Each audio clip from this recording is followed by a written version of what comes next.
Item ಯಾವುದೇ ಇರಲಿ try ಮಾಡಿ ಆಚಿ ಚಿಕನ್ ಮಸಾಲಾ.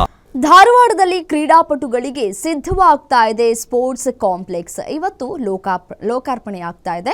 ಧಾರವಾಡ ಜಿಲ್ಲೆಯಲ್ಲಿ ಕ್ರೀಡಾಪಟುಗಳಿಗೆ ಪ್ರತ್ಯೇಕವಾಗಿ ಸ್ಪೋರ್ಟ್ಸ್ ಕಾಂಪ್ಲೆಕ್ಸ್ ಇಲ್ಲದೆ ನಿರಾಶೆಯನ್ನ ಉಂಟು ಮಾಡಿತ್ತು. ಆದರೀಗ ಪ್ರಹ್ಲಾದ್ ಜೋಶಿ ಅವರ ಸಂಕಲ್ಪದಿಂದ ಉತ್ತಮ ಗುಣಮಟ್ಟದ ಕ್ರೀಡಾಂಗಣ ಸಿದ್ಧಗೊಂಡಿದೆ. ಇಲ್ಲಿ ಏನೆಲ್ಲ ವಿಶೇಷತೆಗಳಿದೆ ಅನ್ನೋದನ್ನ ನೋಡ್ತಾ ಹೋಗೋಣ ಬನ್ನಿ.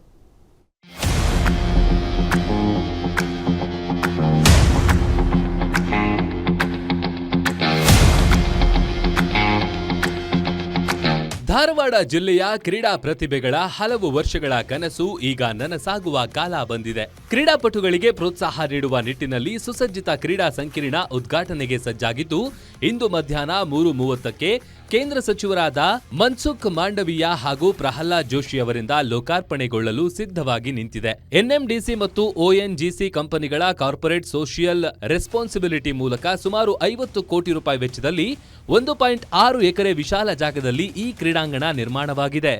ಈ ಒಂದು ಕ್ರೀಡಾ ಸಂಕೀರ್ಣ ನಿರ್ಮಿಸಲಿಕ್ಕೆ ಕಾರಣಭೂತರಾಗಿರುವಂತಹ ಮಾನ್ಯ ಕೇಂದ್ರ ಸಚಿವರು, ನಮ್ಮ ಹೆಮ್ಮೆಯ ಸದಸ್ಯರಾಗಿರುವಂತಹ ಪ್ರಹ್ಲಾದ್ ಜೋಶಿ ಅವರು ಇದನ್ನು ನೇತೃತ್ವ ವಹಿಸಿದ್ದಾರೆ.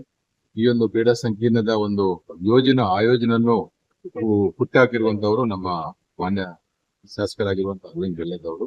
ಒಂದು CSR ಅನುದಾನದ ಅಡಿಯಲ್ಲಿ ಈ ಒಂದು ಕ್ರೀಡಾ ಸಂಕೀರ್ಣ ನಿರ್ಮಾಣಗೊಳ್ಳಲಾಗಿದೆ. ಇದಕ್ಕೆ ಮಧ್ಯಾಹ್ನ 50 ಕೋಟಿಗಿಂತ ಹೆಚ್ಚು ಖರ್ಚು ಮಾಡಲಾಗಿದೆ.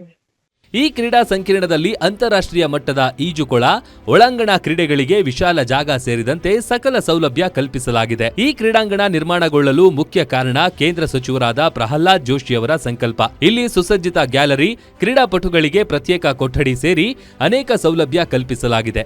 ಪ್ರಮುಖವಾಗಿ ಈ ಸಂಕೀರ್ಣದಲ್ಲಿ ಕಾರು ಮತ್ತು ಬೈಕ್ಗಳಿಗೆ ಪ್ರತ್ಯೇಕ ಪಾರ್ಕಿಂಗ್ ವ್ಯವಸ್ಥೆ, ಕ್ಯಾಂಟೀನ್, ಕ್ರೀಡಾ ಸಾಮಗ್ರಿಗಳ ಮಳಿಗೆ, ವೀಕ್ಷಕರ ಗ್ಯಾಲರಿ, ಅಂತಾರಾಷ್ಟ್ರೀಯ ಮಟ್ಟದ ಈಜುಕೊಳ, ಕಬಡ್ಡಿ ಅಂಕಣ, ಬ್ಯಾಡ್ಮಿಂಟನ್, ಜುಡೋ, ಜಿಮ್, ತರಬೇತುದಾರರ ಮತ್ತು ವೈದ್ಯರ ಕೊಠಡಿ ಸೇರಿ ಇನ್ನೂ ಅನೇಕ ವ್ಯವಸ್ಥೆ ಕಲ್ಪಿಸಲಾಗಿದೆ. ಅಂತಾರಾಷ್ಟ್ರೀಯ ಮಟ್ಟದಲ್ಲಿ ಕ್ರೀಡಾಕಾರರು ನಮ್ಮ ಧಾರವಾಡ ಜಿಲ್ಲೆಯಿಂದ ಉದ್ಭವಿಸಲಿ ಅಂತ ಒಂದು ಆಶೆಯಿಂದ ನಮ್ಮ ಶಾಸಕರಾಗಲಿ ಮತ್ತು ನಮ್ಮ ಸಂಸದರಾಗಲಿ ಇದನ್ನು ನಿರ್ಮಿಸಿದ್ದಾರೆ. ಧಾರವಾಡ ಅಂದ್ರೆ ಸಂಗೀತ ಸಾಹಿತ್ಯಕ್ಕೆ ಇವತ್ತು ಪ್ರಪಂಚ ವ್ಯಾಪ್ತಿಗೊಂಡಿದೆ ನಮ್ಮ ಧಾರವಾಡ ಜಿಲ್ಲೆ. ಆ ಸಂಗೀತ ಸಾಹಿತ್ಯ ಬಿಟ್ಟು ಕ್ರೀಡೆಯಲ್ಲಿ ಸಹಿತ ಇನ್ನೂ ಹೆಚ್ಚಿನ ರೀತಿಯಲ್ಲಿ ನಮ್ಮ ಕ್ರೀಡಾಕಾರರು ಇಲ್ಲಿಂದ ಉದ್ಭವಿಸಲಿ ಅಂತ ಶುಭ ಹಾರೈಸುತ್ತಾ, ಒಟ್ಟಿನಲ್ಲಿ ಧಾರವಾಡ ಜಿಲ್ಲೆಯಲ್ಲಿ ಕ್ರೀಡಾಪಟುಗಳಿಗೆ ಪ್ರತ್ಯೇಕವಾಗಿ ಸ್ಪೋರ್ಟ್ಸ್ ಕಾಂಪ್ಲೆಕ್ಸ್ ಇಲ್ಲದೆ ನಿರಾಶೆ ಉಂಟು ಮಾಡಿತು. ಹೀಗಾಗಿ ಅಂತಾರಾಷ್ಟ್ರೀಯ ಮಟ್ಟದ ಈಜುಕೊಳ ಸ್ಥಾಪಿಸುವ ಕನಸಿನೊಂದಿಗೆ ಕೇಂದ್ರ ಸಚಿವ ಪ್ರಹ್ಲಾದ್ ಜೋಶಿ ಸಂಕೀರ್ಣ ನಿರ್ಮಾಣಕ್ಕೆ 2018ರಲ್ಲಿ ಶಿಲಾನ್ಯಾಸ ನೆರವೇರಿಸಿದ್ರು. ಈ ಬೃಹತ್ ಯೋಜನೆ ಯಶಸ್ಸಿಗೆ ಶಾಸಕ ಅರವಿಂದ್ ಬೆಲ್ಲದ್ ಸಹ ಸಾಕಷ್ಟು ಶ್ರಮಿಸಿದ್ದಾರೆ. ಇದೀಗ ಇಂದು ಕ್ರೀಡಾಂಗಣ ಲೋಕಾರ್ಪಣೆಗೊಳ್ಳುತ್ತಿರುವುದು ಸಂತಸದ ವಿಷಯವಾಗಿದೆ.